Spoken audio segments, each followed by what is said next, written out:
two pilots already dressed for flying and with their aircraft cocked and ready for flight alert their ground crews with the QRA hooter and run to the aircraft, strap in and await further instructions. QRA at cockpit readiness. QRA, we have one unidentified target bearing 330, 170 miles, flight level 200, heading south. Your mission is to intercept, identify and shadow. Vector 270, make angels 250, scramble, scramble, scramble, acknowledge. QRA, good copy, break. C-130, these are the Austrian Typhoons, recognize the...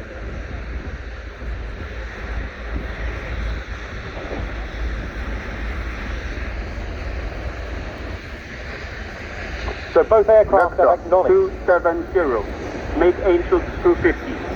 Mission is to intercept, identify and shadow. Scramble, scramble, scramble, acknowledge.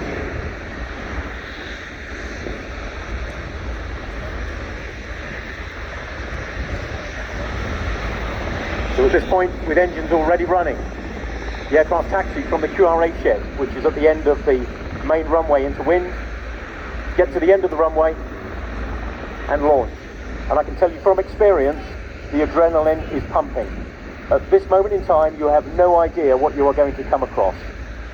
It could be another military aircraft, it could be a civilian aircraft which is not compliant to international regulations. But under this scenario, let's see what unfolds in front of us. And if you look now to the right, you can see the unidentified aircraft approaching Fairford's airspace.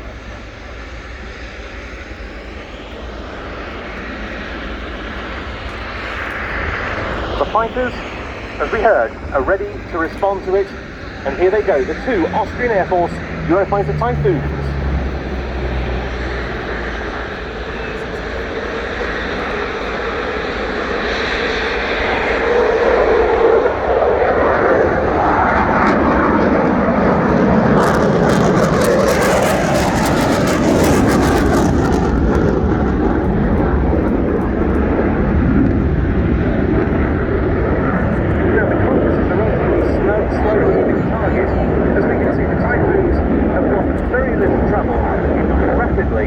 Being able to get onto the tail of the intruder. And of course, in this compressed scenario, the aircraft are already visual. They would have taken a radar handover from the fighter controllers,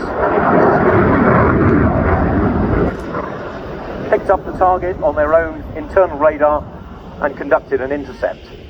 The conclusion of the intercept we see here, with the first Typhoon aiming to formate on the wing of the C-130, with the second Typhoon remaining about 500 meters behind.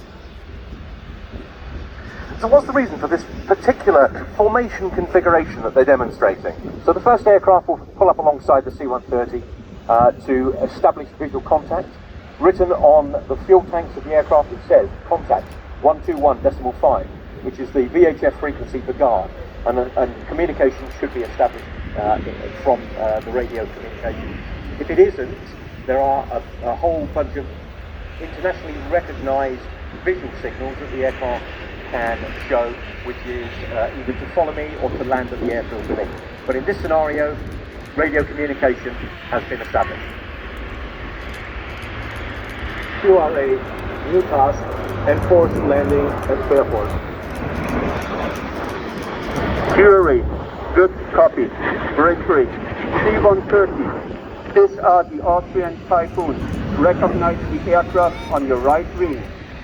You are to land at Fairport. So that contact has been made, and they're now going to force the intruder to land. And this part is quite a familiar scenario, often for very innocuous reasons.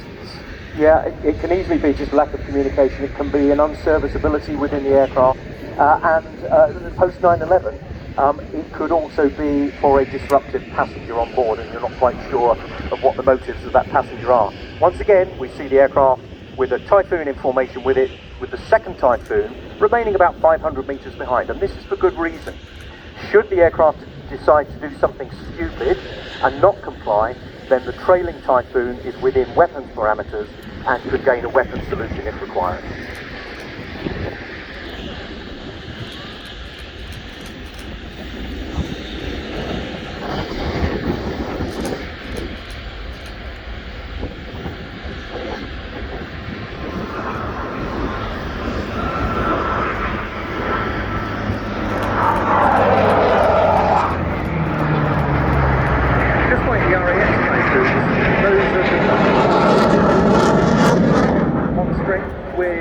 What they call the Überwachungsgeschwader, the surveillance wing stationed at Selzberg Air Base or Fliegerhorst Hinterstoicer in the Styria region, conduct QRA 24 hours a day, 7 days a week, 365 days a year, and they're now the sole air defence assets in the service of the Austrian Air Force.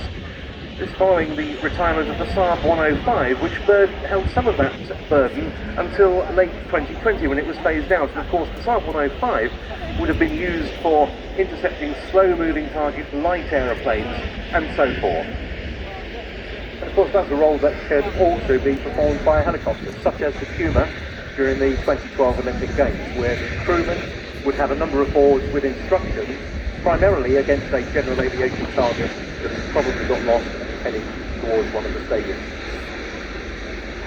Well, the C-130 is now established on final approach, but again, as Mark said, just in case anything out of the ordinary were to happen at this point involving the hitherto unidentified aircraft, the two Typhoons are keeping watch over it as it comes into land.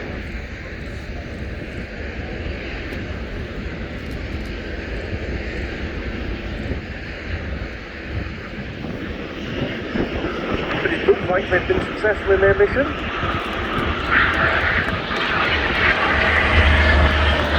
it's a safe landing for the C-130.